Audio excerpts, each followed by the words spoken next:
Boa noite a todos.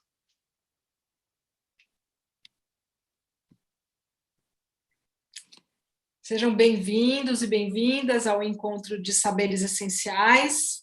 Hoje teremos a aula Camadas e Rotações dos Saberes, com Amâncio Fiassa, que é astrofísico e astrobiólogo, e é a quarta aula da série Histórias com Mais que Dois Lados, na qual ele vem abordando a complexidade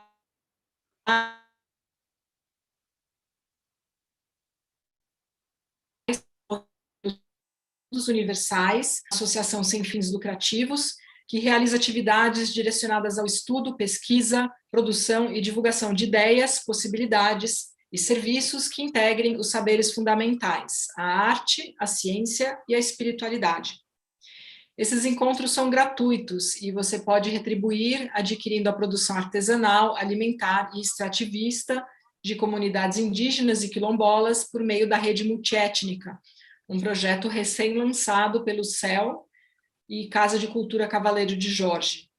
Logo mais eu posto para vocês no bate-papo o link para vocês obterem mais informações e saberem como apoiar o projeto, que é redemultietnica.com.br.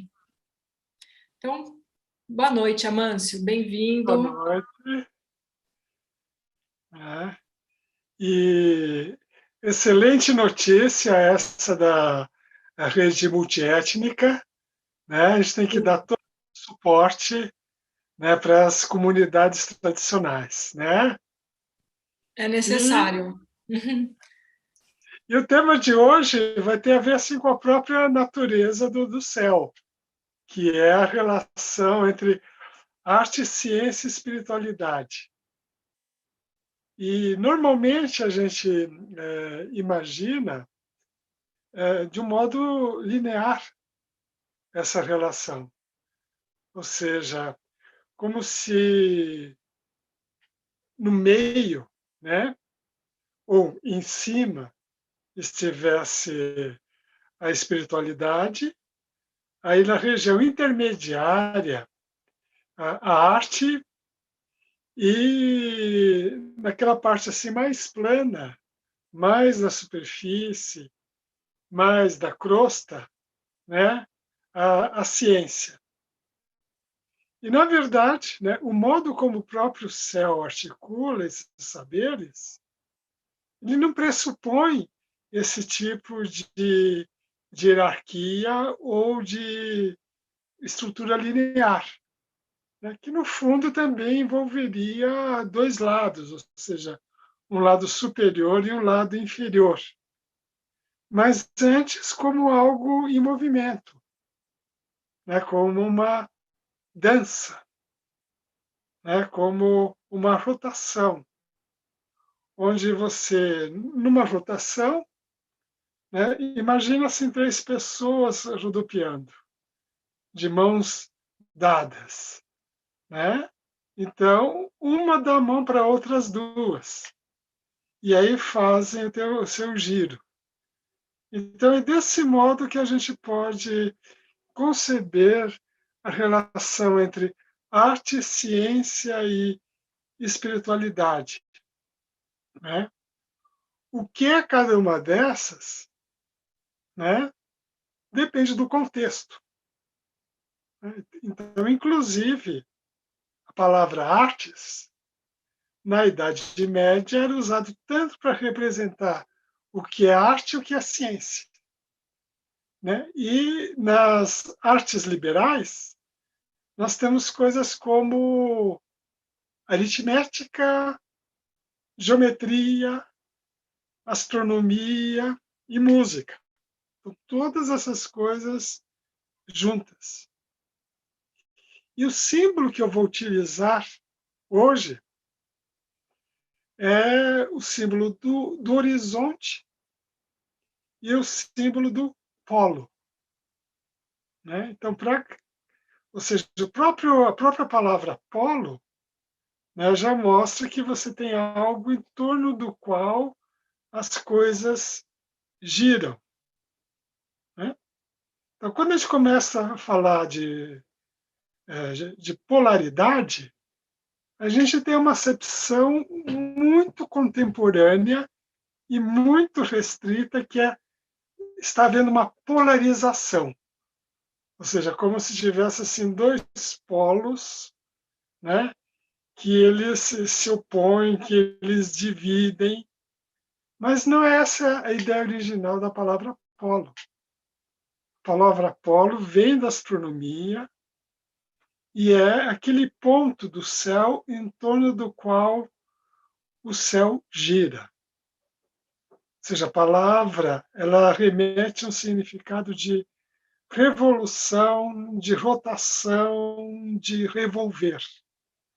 Né? Então, o verbo grego poleo, você usa quando você quer designar o movimento de um arado que vai revolvendo um campo. E esse simbolismo, né, de rotação e mesmo agrícola está presente quando a gente fala de polo. Então, polo, né, também significa pivô. A gente tem a palavra entre nós setentrional. O que é setentrional? A gente usa isso para designar a direção norte. E setentrional significa septentriones. Triones é o boi de lavra, aquele boi grande que era usado para puxar arados. Então, esse simbolismo agrícola ele está presente assim desde o início. Ou seja, eu vejo o céu rodando, né? E vejo no céu rodando, né? Esses bois. Então, é a ideia de uma rotação. E também a ideia de horizonte. Né? Horizonte é uma coisa que está na borda do nosso mundo, no limite do nosso mundo, mas que é um limite que ele é alcançável. Então, de novo, essa palavra horizonte, você tem um simbolismo agrícola, né, que vem de uma palavra que é lançar marcos. E horizonte é aquele limite, né, para as nossas ações, mas que não é um limite absoluto. Ou seja, o horizonte é também um ponto onde, ou melhor dizendo, uma região onde você conecta as coisas, onde você conecta o céu e a terra, onde você conecta o dia e a noite. Então, o horizonte não é uma borda, não é uma terra plana. Né? Até tem essa frase que ficou marcante né, aí, na CPI da Covid, que é da Luana Araújo, né, discutindo, né, as diversas versões negacionistas de remédios para a Covid. Ou seja, de que lado vamos saltar da Terra plana? Então, a borda do mundo não tem nada a ver com o horizonte. Né? O horizonte é aquele lugar que eu posso encaminhar em direção a ele, e o lugar de onde eu parti, ele se torna um novo horizonte. Então, envolve também a ideia de movimento e de conexão. Né? E o polo não é também a polarização, não são dois lados. É antes algo que é central, algo que está no meio. Né? Ou seja, é central, mas não é neutro. Tanto que um dos símbolos do polo é o coração, que é a centralidade sem neutralidade. Neutralidade significa que tanto faz A ou B. Né? Agora, não neutralidade faz sim diferença se é A ou se é B. Então, o simbolismo do coração está ligado a isso. A própria água ela tem esse caráter dela ser fluida e de ser irresistível. E no âmago da água, a gente tem a molécula da água. que ela é polar, ou seja, tem algo negativo e tem dois algos positivos, H2O. O H e o H são positivos e o O ele é negativo. Então, a molécula d'água, se você olha no espaço, também, ela não é essa coisa linear, polarizada. Ela é como se fosse um esquadro, um pouquinho mais 90 graus. Né? Tem uma cabecinha que é negativa e tem duas caudas que são positivas. E essas caudas positivas, a pontinha delas se conecta com a cabeça negativa da outra molécula. Então, desse modo, você tem algo que, ao mesmo tempo, coeso e fluido. Isso é um modo de representar o que nós podemos chamar de polar. Então, polar não representa uma diferença irreconciliável. Ao contrário, é uma diferença que traz junto com ela várias qualidades. Aí, no caso da água, né, a capacidade da água tomar qualquer forma possível, que é a forma do recipiente, dela se dirigir para baixo, dela ser flexível e, ao mesmo tempo, ela ser capaz de fornecer a base para a vida. Então, a própria água, ela já traz nela esse significado essencial do que é ser polar.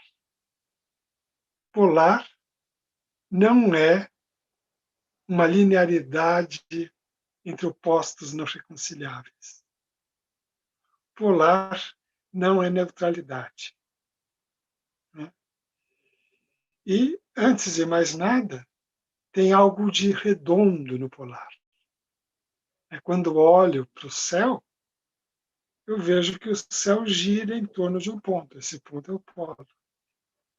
No hemisfério sul, eu sei da existência desse polo através do movimento das estrelas que estão próximas.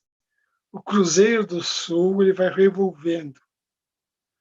No hemisfério norte, eu tenho uma estrela que atualmente está bem perto do polo, embora não estritamente coincidente, que é chamada Polaris. Então, essas são lições dadas pelo simbolismo celeste. E, em relação a isso, a gente pode relacionar com os 4 aprenderes, né? Ou as 4 bases, ou 4 pilares da educação de Jacques Delors, né? Que elaborou, né, junto à Unesco, né, propostas de educação do século XXI. E nós estamos no século XXI. E essas propostas a gente vai examinar na noite de hoje, assim, mais de perto, e correlacionando com essa ideia de polo, com essa ideia de rotação de saberes, que a educação fundamental é uma educação que envolve os saberes, que são arte, ciência e espiritualidade. E que tem 4 pilares do conhecimento, do conhecer, né, que são modos de você aprender. São 4 pilares da aprendizagem, né, que é aprender a conhecer, o aprender a fazer, o aprender a conviver e o aprender a ser. Então, esse aprender a ser é aquele que tem um caráter mais amplo, mais profundo. Então, ele envolve tanto uma dimensão interior, íntima, quanto uma dimensão universal, cósmica. Então, o ser, essencialmente, ele está ligado àquela ideia de ser grande, seja grande, né? Como o cosmos ele é grande. Então, aprender a ser é a gente se afastar de toda aquela possível tendência à pequenez. E envolve uma contemplação. Essa contemplação, ela é uma contemplação que pode ser dentro do silêncio e ao mesmo uma celebração que pode ser dentro da dança, dentro da música, né? Então, esse aprender a ser envolve o tema do horizonte. Existe algo no horizonte que me escapa, algo que é inefável, algo que eu não consigo dizer, né? Algo que eu nem sequer consigo descrever. Então, esse horizonte representa esse contorno máximo, né, que nos envolve. Então, toda grande viagem, né, ela implica uma viagem em direção a esse horizonte, né? E a descoberta de que esse horizonte não é uma borda. Ou seja, você não vai chegar no horizonte e o mundo não vai acabar, né? O mundo ele vai continuar, só que com surpresas além do horizonte. Então, o aprender a ser, ele envolve essa vida interior e, ao mesmo tempo, uma atividade em torno de um polo que é da contemplação. E o aprender a ser, ele se relaciona de modo muito próximo ao aprender a conviver. O que é o conviver? Eu posso ver como uma espécie de encontro de horizontes. O horizonte meu, ele se encontra com o horizonte do outro. O outro é um viajante que também veio de além do meu horizonte. Então, você tem esses horizontes em superposição, né? Então, a outra pessoa, ela traz uma surpresa. Às vezes, essa surpresa ela é desagradável para mim, mas é sempre uma saída, né, daquilo que é o comum, daquilo que é o regular. Então, a ideia de que existem muitos horizontes, né, e que esses horizontes eles estão em superposição é fundamental para uma convivência, né? Então, a convivência, né, ela implica um reconhecimento da diversidade. Quando eu falo reconhecimento, essa palavra também tem alguns significados. Reconhecimento é, primeiro eu reconheço, opa, tem algo que eu não tinha descoberto antes. Mas o reconhecimento, espera um pouco, isso tem algo que eu já sabia. E também a ideia de respeito, né? E essa diversidade, né, ela é cognitiva. Ou seja, o outro tem um modo de compreender diferente de mim as coisas. Mas é também de sentimento. Ou seja, o outro, né, ele sente as coisas de um modo diverso de mim. E isso, então, é fundamental. Ou seja, vou aprender a conviver, é lidar com a surpresa que é o outro, e ao mesmo tempo é descobrir o outro. Né? Então, nesse sentido, né, o brasileiro é muito interessante. Teve uma viajante inglesa que ela relata as histórias dela no Brasil. Na verdade, ela veio com uma ideia fixa, que não funcionou muito bem aqui no Brasil, que era fazer uma viagem de trem por todo o Brasil. Só que o Brasil tem uma rede, né, ferroviária muito estrita. Então, ela não conseguiu realizar isso a contento. Né? Em outros países, ela conseguiu, na Bolívia, por exemplo. Conseguiu isso. Mas ela, então, compara a experiência dela com outros países. Então, quando ela chegava numa cidade no interior do Brasil, as pessoas vinham conversar com ela. Ou seja, esse exercício da praça, né?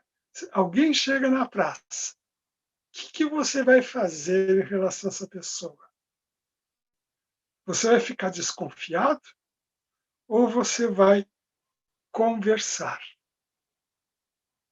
Então, eu dou ênfase a essa palavra com, né, de convívio, né, ou de conjunto, de coordenação, de conversa. Né? Conversa é despejar junto. Né? Isso pode se ligar com a experiência do aprender a ser, que é uma experiência assim, muito íntima, de um modo bastante inesperado. Tem o ritual do chá, ou chadô. O chadô ele tem 4 princípios fundamentais. Então você tem a harmonia, ou seja, quando você vai preparar o ritual do chá, você tem que colocar, né, os ingredientes e os utensílios em harmonia com o momento do ano, com a temperatura daquele dia, com a pessoa que você vai receber. Outro é o respeito. Respeito, né, quando eu falo, né, alguém que tem respeito, ela, ao mesmo tempo, olha no seu redor e olha para o fundo das coisas, tanto do ambiente, quanto das coisas, quanto das pessoas. Outro princípio, o terceiro princípio, é a pureza. A pureza é você limpar, organizar, deixar o teu ambiente claro. Então, esse tipo de organização ela é fundamental, porque ao mesmo tempo que acontece no ambiente, acontece no teu interior. A quarta qualidade, quarto princípio, né, do Chado, do caminho do chá, ele é muito interessante, porque é a tranquilidade. Então, antes do teu convidado entrar, antes de vocês, por exemplo, entrarem aqui na sala, né, para a gente ter o nosso encontro, né, o, né, anfitrião ele vai ficando cada vez mais tranquilo, até que ele entra num estado de tranquilidade suprema. Mas, paradoxalmente, esse estado de tranquilidade ele se amplifica ainda mais quando entra o convidado na sala de chá. Então, a gente tem, né, aquela frase de Sartre que o inferno são os outros. Mas se eu receber os outros de um determinado modo, né, os outros eles representam essa tranquilidade última, essa tranquilidade extrema. Né? Então, o aprender a ser, o aprender a conviver, o aprender a estar juntos, eles são também um modo de convivência. Então, existe uma convivência entre esses dois aprenderes. E, ao mesmo tempo, eles são remédios contra certos defeitos. Né? E os defeitos são a mediocridade e a mesquinhez. Ou seja, quando você se volta para o ser, você não pode ser pequeno, você não pode ser medíocre, você não pode ser menor do que o ser que você é. E, ao mesmo tempo, quando você convive com o outro, você não pode ser mesquinho. Ou seja, você não pode se subtrair de dar o seu máximo para essa outra pessoa. Isso é um aprendizado. Todos nós estamos muito longe disso. Né? Ou seja, o aprender a ser e o aprender a conviver são modos de evitar tanto a pequenez quanto a mediocridade. E, ao mesmo tempo, o ser humano, né, essa sua dimensão interna, essa sua dimensão mais inefável, é a dimensão dos sonhos. Né? E sonho que se sonha só é só um sonho que se sonha só.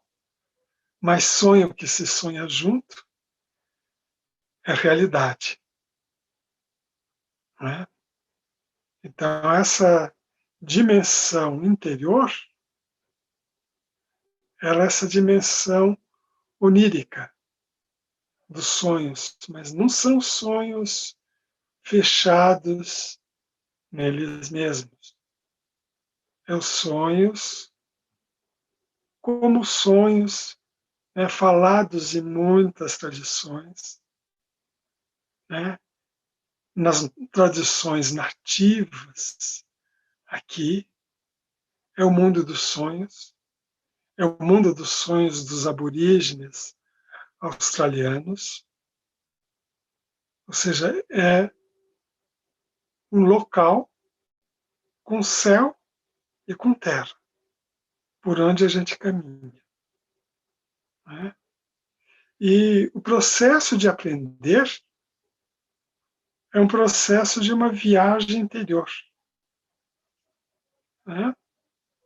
Então, e o processo de encontrar o outro também. Eu encontro pessoas nesse caminho, a gente vai caminhando juntos. É isso que a gente faz nesse planeta, que também caminha junto em torno do Sol, que caminha, né, junto com seus planetas em torno da galáxia e assim por diante. Isso é que os sufis chamam de viajar na própria Terra. Ou seja, viajar na própria Terra é você ter aquele espírito de viajante com a tua realidade que é mais próxima. Então, você perceber uma série de paisagens interiores, tanto dentro de você, quanto dentro das coisas em tua volta, né? E depois você contar histórias. Então, você contar assim a tua própria história. E contar a própria história significa você assim contar também uma história que é uma história que vem de longe, que vem de além do horizonte. Então, daí a importância da imaginação. Ou seja, a imaginação está ligada a essa aprendizagem do ser. E a imaginação tem esse duplo aspecto da criação e da prevenção. Criação é criar alguma coisa nova, alguma coisa que nunca houve debaixo do sol. E prevenção é você antecipar um determinado mal e visualizar com clareza esse mal e depois assim partir para o reino do fazer. Ou seja, tomar as ações que evitem esse mal. Ou, por outro lado, né, você ser criativo. Então, daí a íntima rotação, né, que existe entre o aprender a fazer e o aprender a ser. Então, a partir dessa faculdade, a imaginação, você vê o futuro. E mais, né? Através da imaginação, você é livre. E você não precisa se reduzir a um programa. Ou seja, você não se reduz a um programa de computador. A mente não é um programa. A mente não é um software. Não é algo que pode ser escrito em linhas, não é algo que você pode escrever, né, num único livro. Então, um livro, né, ele não dá conta do que é a sua vida. E você não precisa repetir uma programação, né? Ou seja, a criatividade é a essência do trabalho do artista. Então, por isso que você tem os dois juntos, o artista e o cientista, como Leonardo da Vinci, né? Então, você prepara algo novo, né? Aí você também visualiza, além desse algo novo, as etapas para você chegar a esse algo novo. Então você não, a obra é a obra e mais os passos que você leva a concluir a obra. E mais, você tem um vislumbre, que não precisa ser um vislumbre completo, mas é um vislumbre, e é importante que ele não seja completo, que tenha bordas mais ou menos esfumaçadas, do impacto que a sua obra vai ter.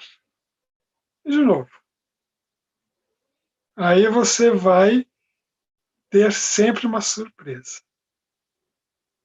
Então, o aprender a fazer é muito importante na questão do nosso mundo contemporâneo, onde os trabalhos convencionais eles estão sendo desmontados sempre e sempre. Aí, se você tem esse horizonte, que nesse caso pode ser um horizonte opressivo, ou seja, eu sei fazer alguma coisa, mas de repente o que eu sei fazer não vai ter mais importância, né? O polo para enfrentar esse horizonte, esse mundo em mutação, seria o polo da flexibilidade, né? O importante nesse caso, para evitar, né, que você seja substituído, seja redundante no mundo de trabalho em redefinição constante, é que você não tenha um programa.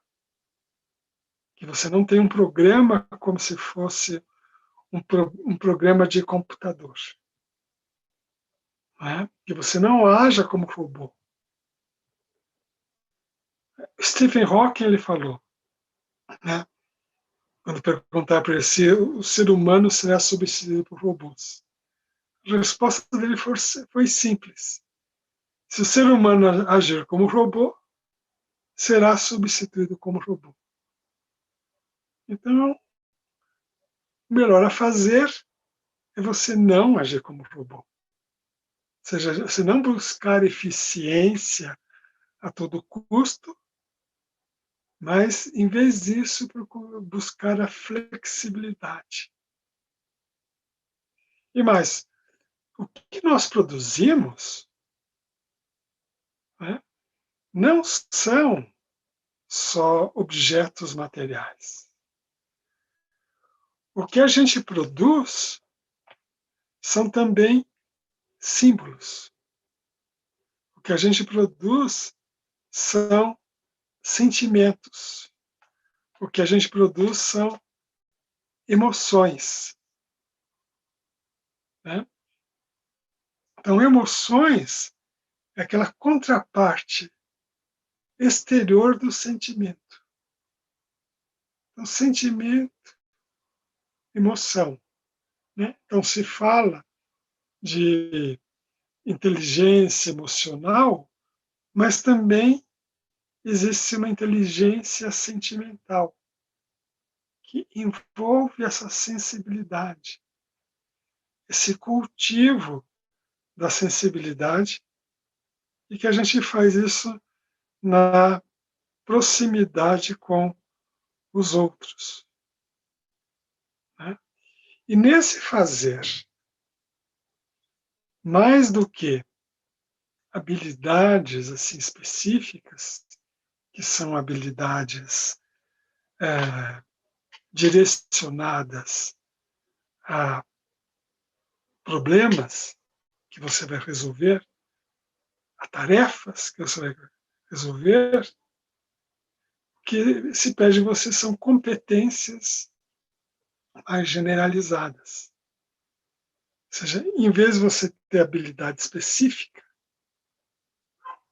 o que se pede nesse mundo de rápida mudança são essas competências, né?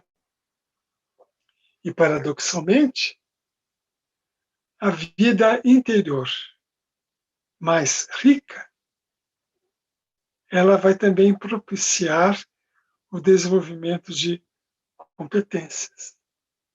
Se você tem uma alma rica, você tem uma imaginação rica. E você sempre pode imaginar um jeito de sair de uma determinada situação. Outra coisa que é importante no fazer é a dimensão ecológica do fazer, é a dimensão ambiental do fazer. Ou seja, ao fazer, você não vai partir só de um esquema abstrato mental. Você vai ter esse esquema abstrato, mas ao mesmo e você também vai exercitar. Mas ao mesmo tempo você vai perceber que ele é muito limitado em função da riqueza daquilo que existe. Então é você aproveitar a riqueza da vida. Né? E a vida, ela já veio trabalhando por você, já veio fazendo por você, desde que ela existe na Terra. Há quase 4 bilhões de anos que a vida vem fazendo por você. Ou seja, então, todo fazer que você fizer, esse fazer, ele deveria estar em sintonia com o fazer que a vida tem feito. E um fazer inteligente é um fazer que é uma luta contra a entropia. O que é entropia? Entropia é essa tendência, né, ao caos, à uniformidade, à desorganização. Então, quando você coloca fogo, né, no final, né, das contas, o que você vai ter que é algo que estava extremamente organizado, vira cinzas e CO2. Né?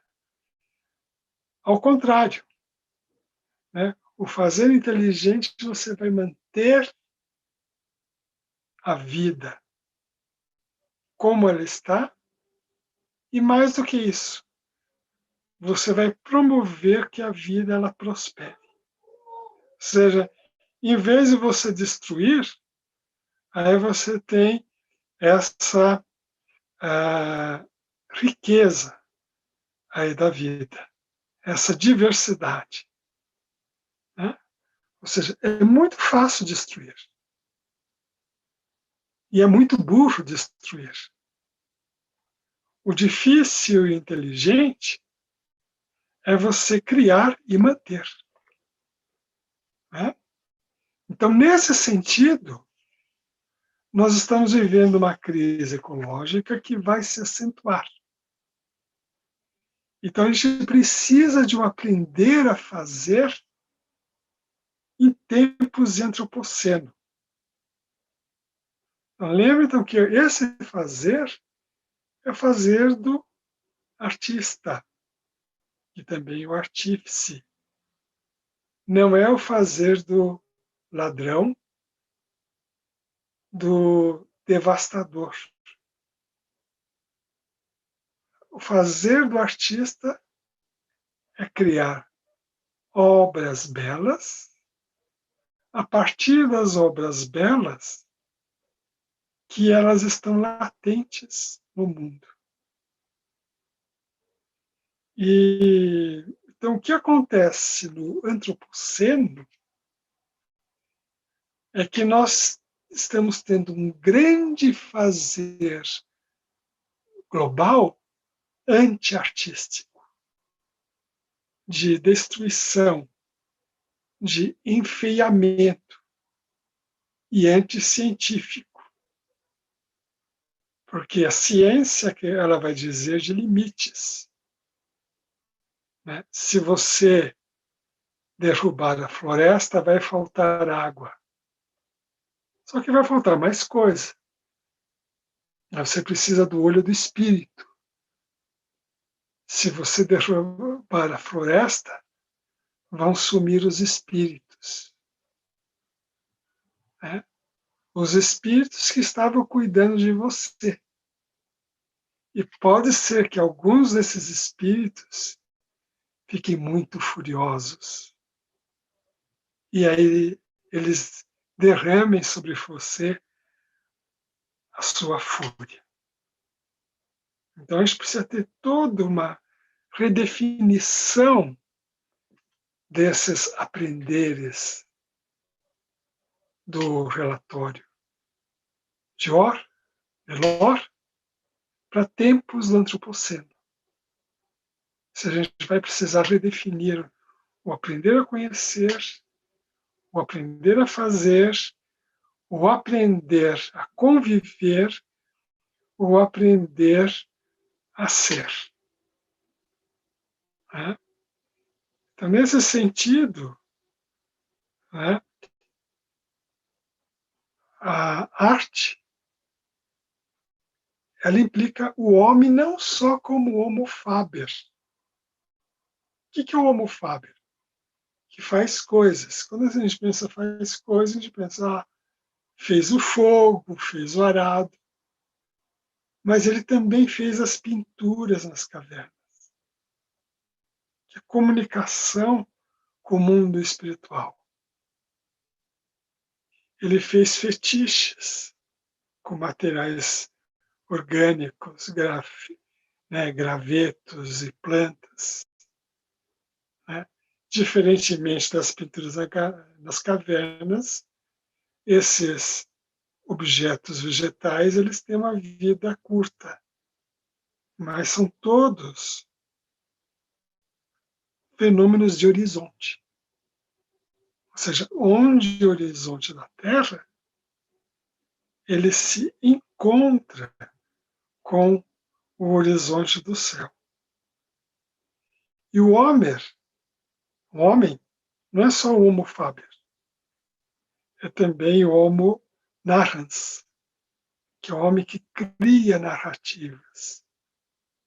Então, nesses momentos de antropoceno, a gente tem que criar narrativas fazendo conexões. A floresta que eu derrubo, não eu derrubo, outro derruba, na verdade, né? Ela vai produzir o quê? Ela vai produzir seca, vai produzir vírus, vai produzir nuvens tóxicas, como aquelas que apareceram em agosto de 2019. E, principalmente, vai transformar deuses em demônios. Né? E isso, né, implica uma ação conjunta da ciência, da arte e da espiritualidade. Ou seja, aquilo que é belo e qual que é o significado daquilo que é e daquilo que é belo. Né? Nesse sentido, até eu peguei uma frasezinha aqui, para um pouco. De um escritor que eu gosto muito, vou até ler aqui, né? Que é o Freeman Dyson. Freeman Dyson é um físico, né? Ele trabalhou no início da corrida espacial e ele então tem uma série de ideias, né, sobre os mundos futuros. Então tem um livro dele que chama Mundos Imaginados. Então tem uma declaração que eu diria que é ética em tempos de antropoceno. Não é assim que ele fala. Mas nessa declaração que ele faz referência às forças espirituais, né, que ele chama de religião. Tá? E veja só o que ele diz.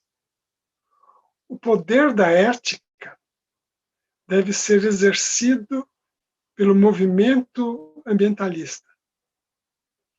Educadores e empresários conscientes, ele coloca-se conscientes, trabalhando em conjunto. Se formos sábios, devemos também alistar o poder perene da religião em favor da causa comum da justiça social. No futuro, a religião continuará a ser uma força de magnitude igual à da ciência, e como esta, comprometida com a melhoria da vida da condição humana. Então, essa colocação que ele faz nesse mundos imaginados, que é um elogio à imaginação, enquanto instância em ciência, em arte, contém um movimento ambientalista logo no início. Ou seja, então, qual que é a necessidade premente que nós temos agora?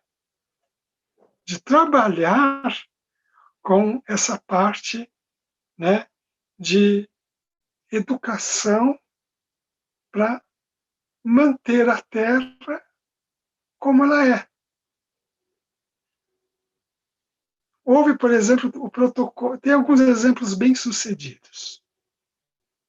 Tá? Houve o protocolo de Montreal. O que é o protocolo de Montreal? Ele foi lançado em 1987 por um prêmio Nobel, o Paul Crutzen, para banir os CFCs, os clorofluorocarbonos, que eram destruidores da camada de ozônio. O Paul Crutzen foi prêmio Nobel em Química exatamente pela descoberta do desgaste do ozônio atmosférico, que nos protege do ultravioleta, pelos CFC. E foi ele que cunhou o termo antropoceno. Muito bem. Bastou nós deixarmos, durante algumas poucas décadas, de lançar CFC na atmosfera, para que o buraco da camada do ozônio se recompusesse naturalmente. Então, já existem mecanismos de luta contra a entropia, que é essa tendência à destruição, à desorganização, à morte, presente na própria natureza. E na inteligência humana também. Quando nós somos inteligentes, nós agimos desse modo. Então, nosso aprender a fazer, ele tem que ser qual que é o fazer no seu horizonte máximo. No horizonte máximo é o cosmos como um todo. Então, é bom que a gente tome cuidado antes de sair para o universo, emporcalhando o universo. Aliás, o simples fato de que eu não vejo um monte de extraterrestres por aí, significa que eles têm uma presença muito sutil. Não tem uma presença maciça. Então, esse é um aprendizado para a gente. Ou seja, então, a primeira coisa que a gente tem que fazer é respeitar. Ou seja, e perceber que o mundo é um sistema assim, muito complexo. Então, do ponto de vista mais elementar, o aprender a fazer significa eu encontrar soluções para problemas que estão surgindo, ou que eu percebo que vão aparecer, e fazer com que essas soluções elas ataquem esses problemas. Mas esse é apenas um ponto, né, mais restrito do aprender a fazer. O aprender a fazer tem algo a mais, além de achar soluções para problemas específicos. Então, por exemplo, nós temos os grandes problemas ecológicos agora, né? Então, aprender a fazer seria tentar achar soluções para isso. Mas existe algo mais que esses problemas estão falando de outra coisa, de um processo de transformação. Quais são essas transformações que são necessárias e que estão por vir? Então, aprender a fazer é também você trabalhar com essas várias, né, possibilidades de transformação e você agir no mundo que é um sistema muito complexo, muito interconectado. Então, por exemplo, né, a biosfera. O que é a biosfera? Não é só aqueles componentes que eu enxergo, né? Sejam as florestas, sejam as águas, sejam as rochas, seja a atmosfera. São seres vivos também, mas no seu sentido mais amplo, de símbolos. Então, quando destruo, né, uma floresta,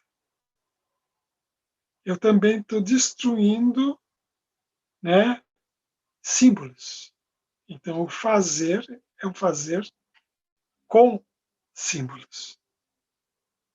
E é também um fazer com narrativas. Então, essa palavra narrativa, ela, o, o ser humano é homo faber e homo narrans, ou seja, que conta histórias. Essa palavra narrativa ela foi tão degradada ultimamente que ela se tornou sinônimo de mentira. Ah, essa é a narrativa do fulano. Mas quando eu falo de narrativa, são as grandes narrativas e impregnadas de um sentido espiritual. Em última instância, as narrativas são narrativas sobre espíritos. O que são espíritos? Né? São outras formas de inteligência muito interessantes, né? E às vezes mais interessantes que a gente. Daí a busca por inteligências extraterrestres. No fundo, é perceber que, além do horizonte, e pairando por todo lugar, existe o espírito e os espíritos.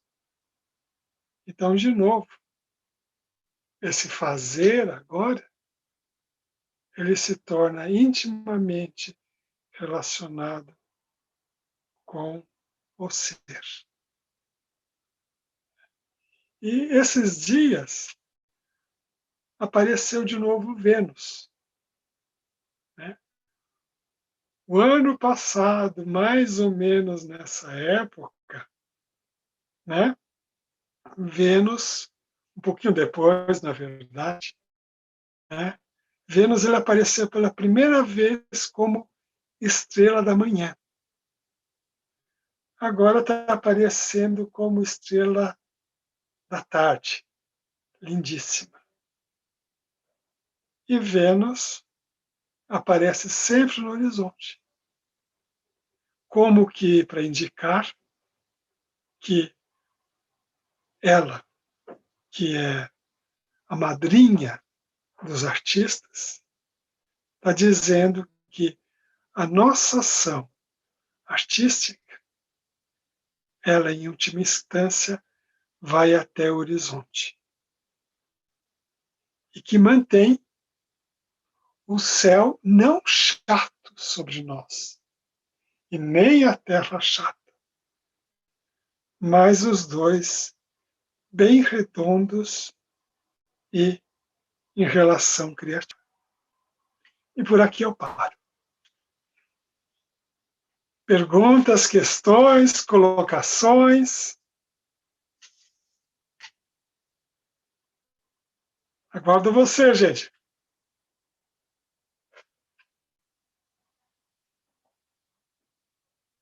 Por favor. Olha, um tema assim que eu coloquei assim, acho que é bem necessário a ser desenvolvido, é esse de você retrabalhar esses aprenderes nessa época de antropoceno. Eu gostaria que alguém comentasse a respeito disso.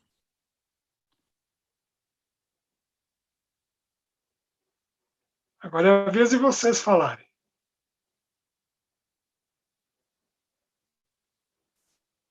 E lembrando que quem precisar falar pode abrir o microfone.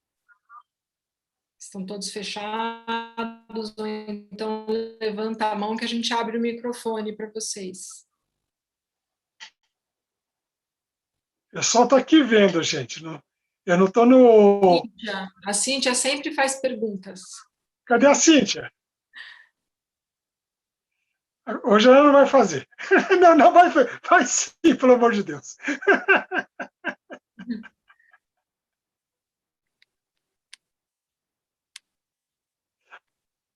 A Virgínia está por aí também? Como que... Ela também fez perguntas da última vez? Vamos lá, vou fazer pergunta, então. Ah! Sabia que a Virgínia estava aí! Uma pergunta assim, você acha, Amâncio, que, não sei se você enxerga da maneira que também que eu vejo, um certo afastamento que a gente teve, você citou aí a figura do Leonardo da Vinci, uma época em que a produção científica estava muito ligada a também a produção simbólica das artes, essa ideia de que o estudioso científico era um pouco faz tudo, né? Era um pouco artista, ele tinha esse diálogo muito grande com várias disciplinas. E é interessante como a gente acho que entrou num nível de especialização, né, em que hoje é muito difícil abraçar tantas áreas como um Da Vinci em outros momentos abraçou. Você acha que isso pode prejudicar a nossa visão e até a nossa produção em termos de ciência? Eu entendo que a ciência hoje acho que está talvez uma crise de identidade, precisando se recolocar aí dentro do contexto. Você acha que isso é algo que está fazendo? Eu acho que... E isso acho que está ligado à ideia de aprender a conviver. Ou seja, mais do que nunca, é necessário que as pessoas elas convivam. E não só, né, cientistas, porque o cientista pode ser um artista também, e pode ser um homem do espírito também, né? Mas as pessoas elas precisam conviver, né? Ou seja, o conhecimento não é um objeto dado, ele é antes uma jornada. O saber é uma jornada. Né? Então, acho que... Então, é por isso que esse aprender a viver junto foi uma das grandes assim colocações, isso no final do século passado, tá? Como proposta de aprendizagem para o século XXI. Então, acho que e essa dimensão simbólica é urgente que ela seja retomada. Né? Então, mas é o seguinte, como eu falei, um dos elementos assim importantes são a contação de histórias, que são as narrativas. Né? eu tive vendo essa CPI, eu fiquei impressionado como que usa a palavra narrativa no sentido de mentira, não é verdade? Então a gente precisa contar narrativas, contar histórias. E acho que muitas vezes as pessoas se perdendo em narrativas, perdendo até o próprio foco da sua preocupação ou do seu objeto de estudo mesmo.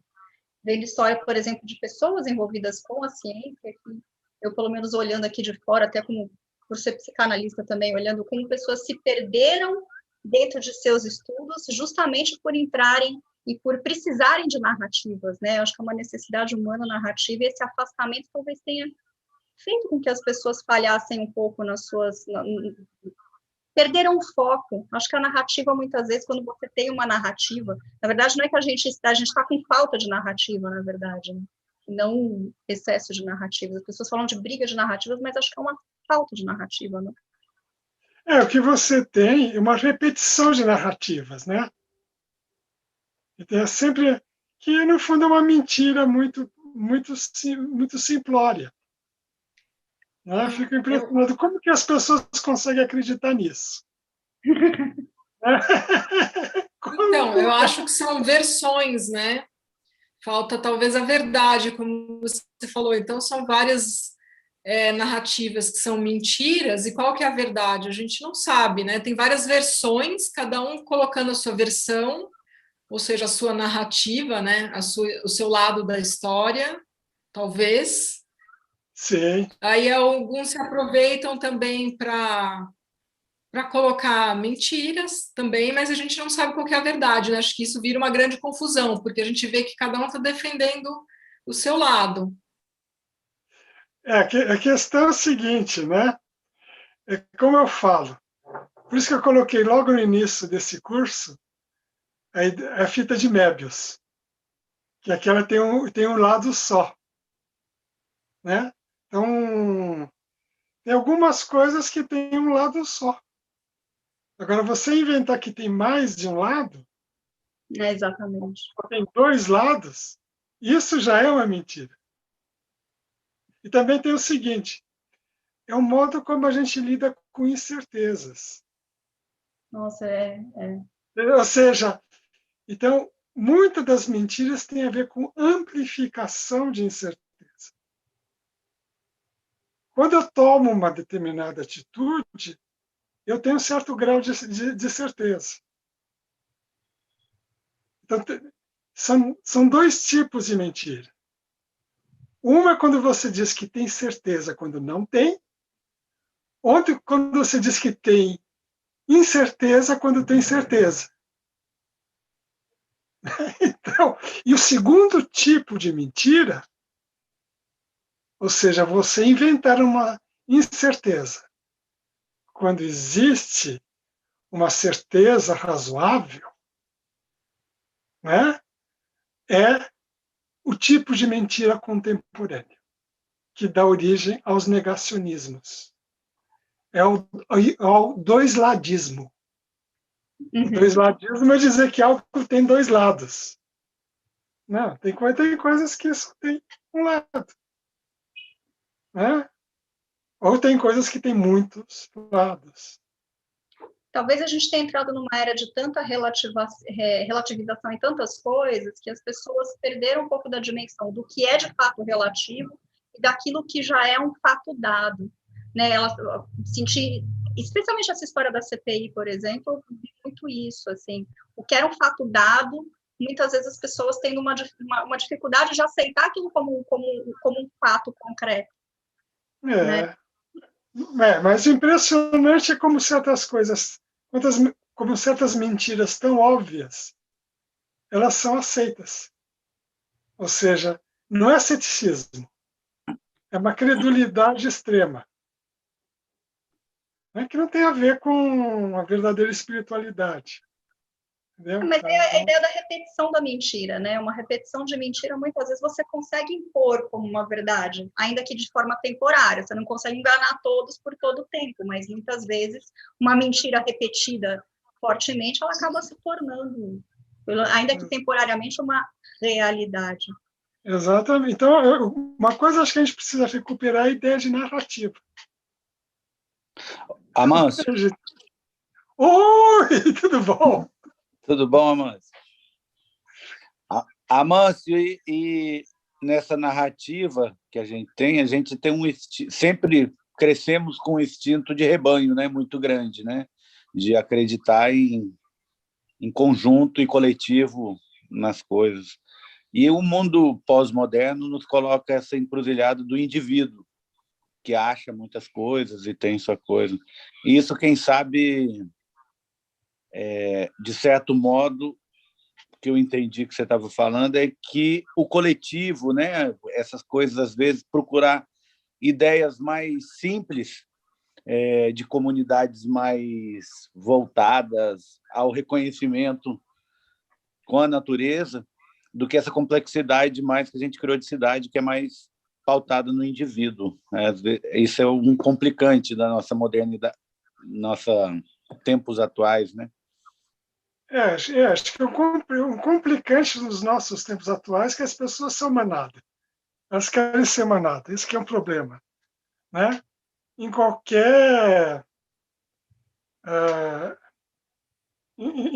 assim, em outros contextos, cada pessoa uma é diferente da outra. E mais do que isso, não é cada pessoa uma diferente da outra. Cada onça uma é diferente da outra. Né? Cada árvore uma é diferente da outra. Cada pedra uma é diferente da outra. Então, tem outras coisas também. Acho que mais do que o pós-moderno, agora que você falou, que eu achei muito interessante, porque quando você falou de pós-moderno, na realidade, me veio a singularidade. Aquela ideia do Kurzweil, de que a gente está numa aceleração tão grande que a gente está chegando numa singularidade. Que também eu não acho que é isso não, viu? Então, eu acho que, na verdade, a gente está chegando numa diferenciação extrema. Então, por exemplo, oi, que bom que você falou. Tudo bom? Tudo bem. Amâncio, eu vou voltar na sua primeira apresentação. E aí eu vou te perguntar, o que virou tudo isso? A sua primeira apresentação nos falou sobre vários cegos olhando um elefante. Sim. E todos os cegos tiveram uma versão particular, de modo que o elefante continuou sendo um elefante e todos os olhares eram verdadeiros. Hoje nós temos, né, você coloca assim, histórias com mais de 3 lados, né? Hoje nós temos histórias com milhões de lados, mas a gente não consegue enxergar o elefante. Porque acho que tem lado demais. Na verdade, é o seguinte. Eu não estou dizendo que não, eu estou dizendo que existe a verdade. A minha filosofia é realista. Existe a realidade. Só que o caminho para a verdade, ele exige muito trabalho. Exige você reexaminar, né?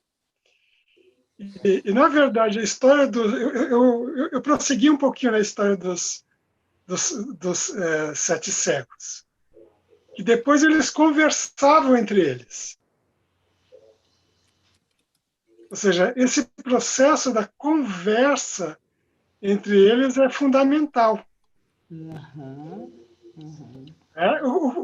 Isso que é aprender a conviver. Então, você precisa, assim, conversar bastante, conversar com abertura de alma, olhando bem profundo para o que a pessoa está dizendo. Às vezes a pessoa está tendo uma visão de uma coisa, Aí você reúne essas 7 visões, tá? Dos 7 cegos. E aí você, olhando para o olhar da pessoa, você descobre uma coisa que ela nem sequer tinha percebido a respeito do olhar dela. Né? Então, o que a gente tem é um caminho para a verdade. Ou um caminho para a realidade.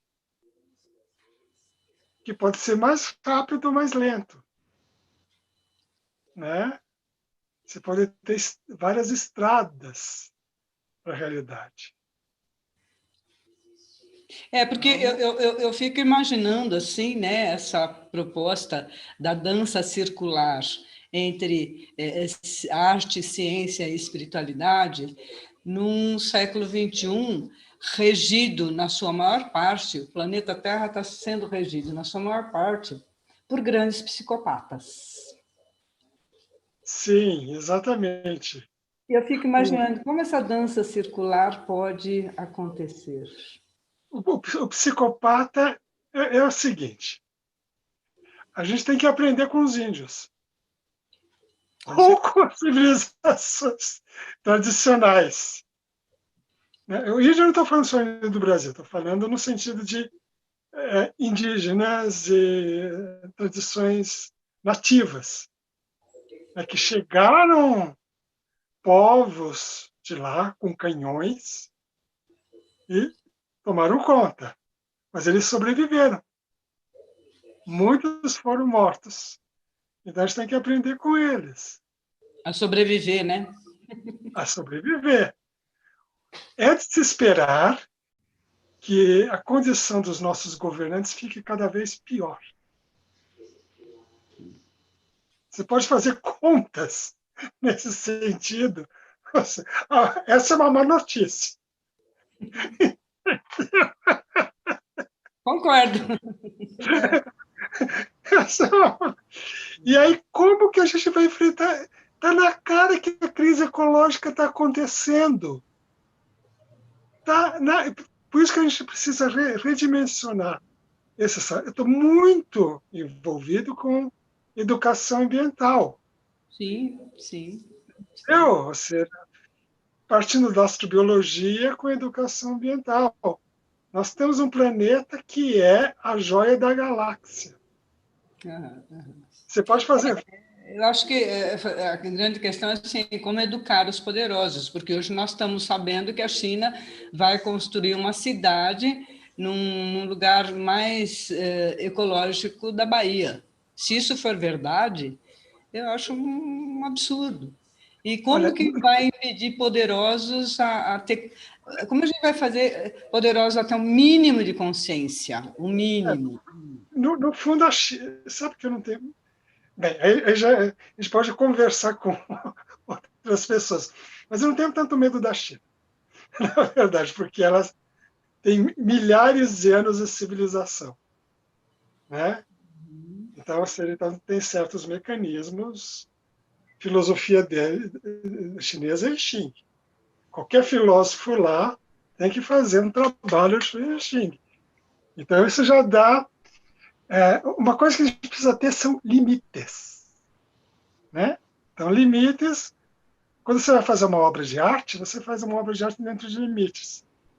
A ciência é chata porque sempre está dando limites. A espiritualidade também sempre está dando limites. O limite é necessário. Esses caras, eles estão além dos padrões externos, são fora da lei. É um negócio pequeno. Entendeu? Então, no caso da China, que você deu como exemplo, eu tenho até uma visão mais positiva a respeito, falando sinceramente. Entendeu?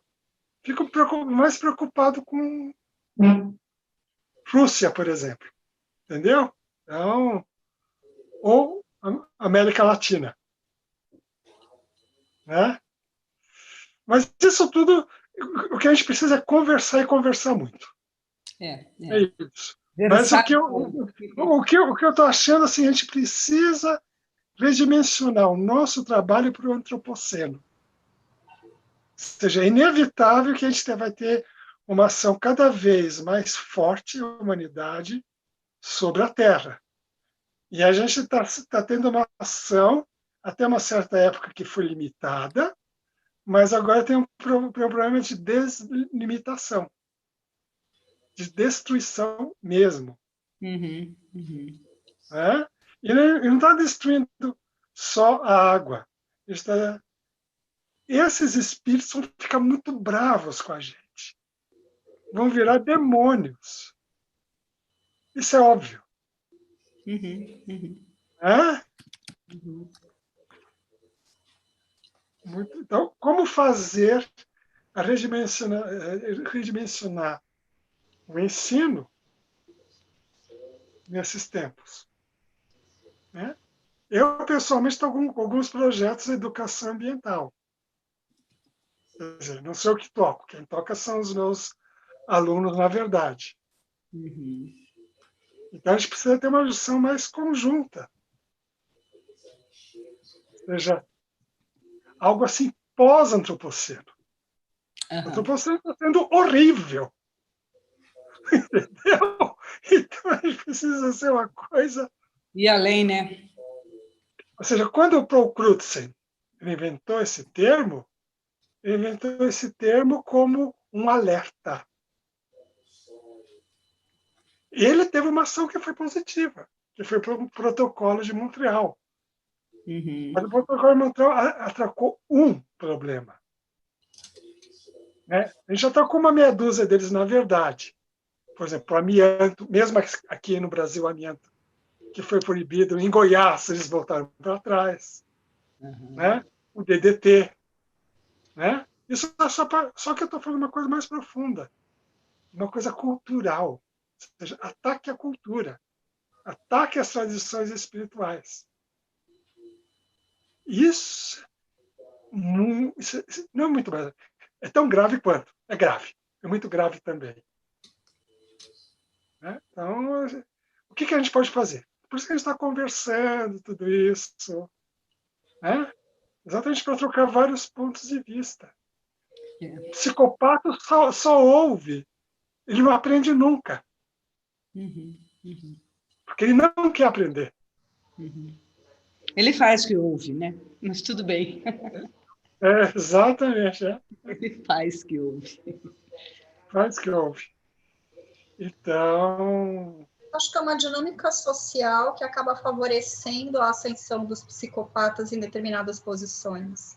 É o que eles fazem melhor. Escalar a pirâmide social é o que ele faz melhor. Então, hoje, como a gente tem uma sociedade especialmente piramidal e uma comunicação que acho que é cada vez mais narcísica, né, rede social, essa coisa que todo mundo se acha muito importante, e acho que isso acaba criando um ambiente favorável para essas manipulações, acredito, para essas brigas de narrativa quando não existem, de fato.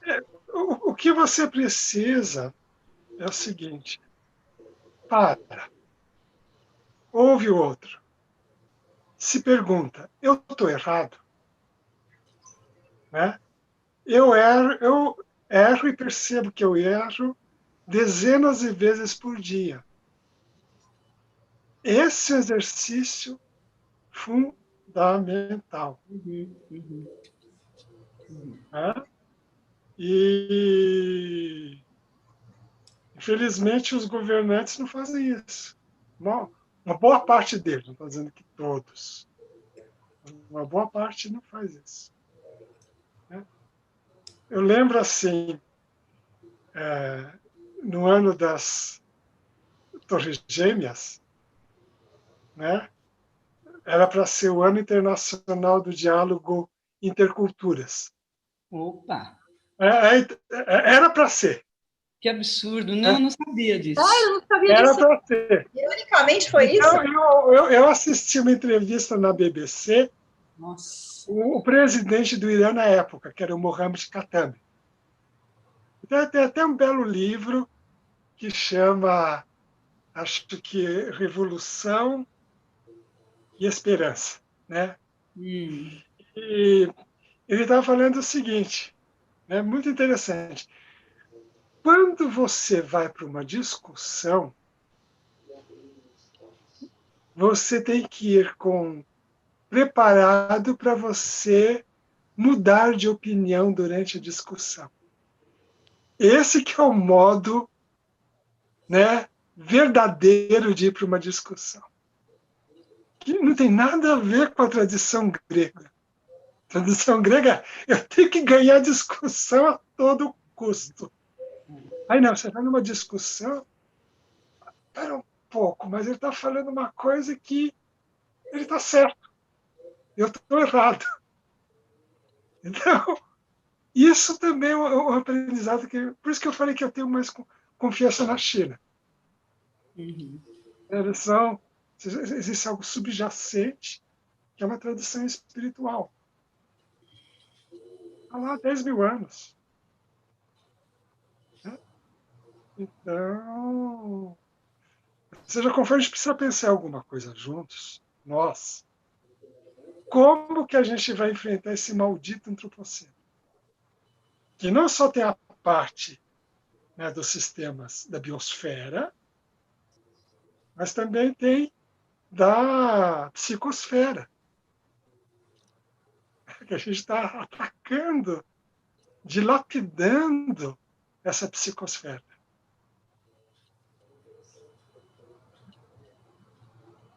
Acho que um bom ponto de partida é isso. Tem coisas que não tem só dois lados, que tem ou um lado só, ou um monte de lados. Foi o início de... Mas não precisa ter 1 milhão de lados também, porque aí não tem como. Então, e como eu falei, a história dos 7 cegos, depois, no finalzinho daquela quarta-feira, eu falei, mas tem uma outra versão que eles se encontram e trocam ideias. Aí eles montam uma ideia do que é o elefante. Eles fazem os versos com o elefante e descobrem um só. Exatamente. Legal. Tá bom? Eu estou gostando. Estamos meio que já preparando um próximo projeto. Enfrentando o antropoceno. Né? Não, enfrentando não. É muito beligerante. Nos preparando. Uma coisa. Nos preparando para. Olha, e vamos ter com o Fernando uma belíssima apresentação a semana que vem, que tem a ver com isso que a gente está falando hoje. Voltar à força dos indígenas. Para Isso. aprender a sobreviver. A gente tem essa riqueza absurda no Brasil. Não é verdade? Eu gosto do que fala o Ailton Krenak. Ideias para adiar o fim do mundo. Claro, mas é isso mesmo. Eu acho uma ideia fantástica dele que não existe a humanidade.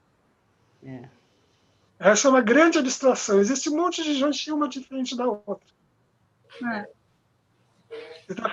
Ele é muito divertido, né? Ele fala assim, eu não quero fazer parte desse clube da humanidade. Que existem exceção, são pessoas diferentes. É isso. Mas que a gente precisa realmente imaginar algum modo de aprender com eles, é como enfrentar a situação, que a gente vai ter tempos... É só o começo da dificuldade, gente. É só o começo da dificuldade, é ótimo. Ainda o caldo ainda vai engrossar, né, Manso? Eu tenho certeza que ainda vai engrossar. Uma coisa meio Kali Yuga, assim...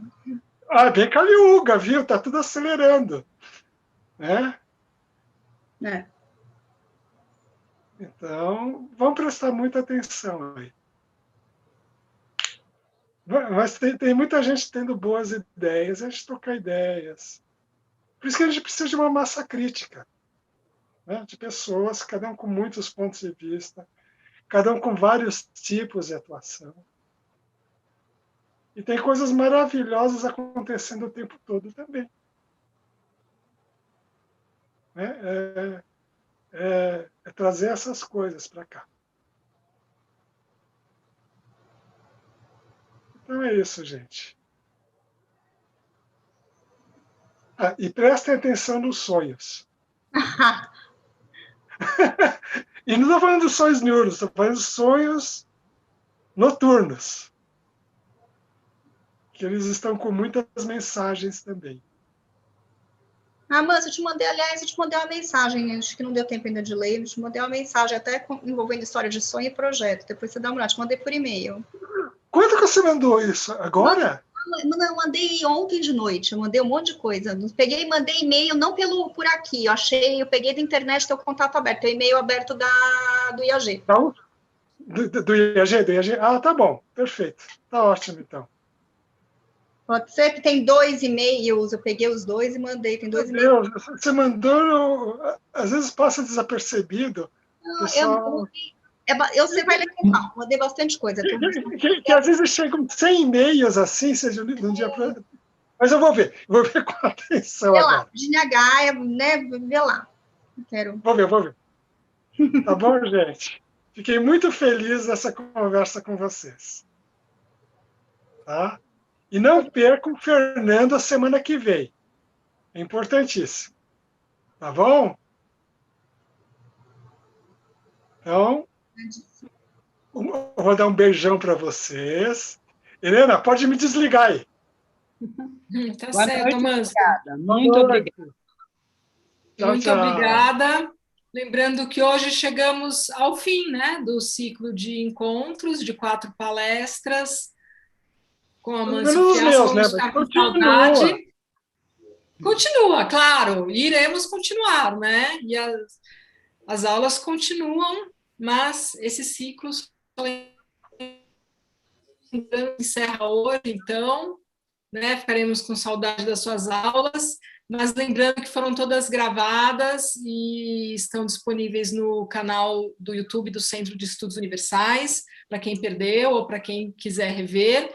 E semana que vem, conforme o Amâncio já adiantou, a gente vai receber o indigenista Fernando Schiavini, que vai falar sobre as raízes da humanidade e ele vai analisar diversas formas organizativas, desde a fase mais primata da humanidade até as formas que contribuíram para o surgimento do capitalismo que a gente vê nos dias de hoje. Aí, lembrando também que os encontros de saberes essenciais são gratuitos e você pode retribuir adquirindo a produção artesanal, alimentar, extrativista de povos indígenas e de comunidades tradicionais quilombolas por meio da Rede Multiétnica, que é um projeto lançado pelo Centro de Estudos Universais e pela Casa de Cultura Cavaleiro de Jorge. Eu coloquei aí no bate-papo o link para vocês, para quem quiser conhecer mais e obter mais informações. E agradecemos, então, a presença de todos e todas na noite de hoje e espero vê-las na semana que vem. Tá bom, gente? Nas Tudo de bom. próximas aulas. Boa noite.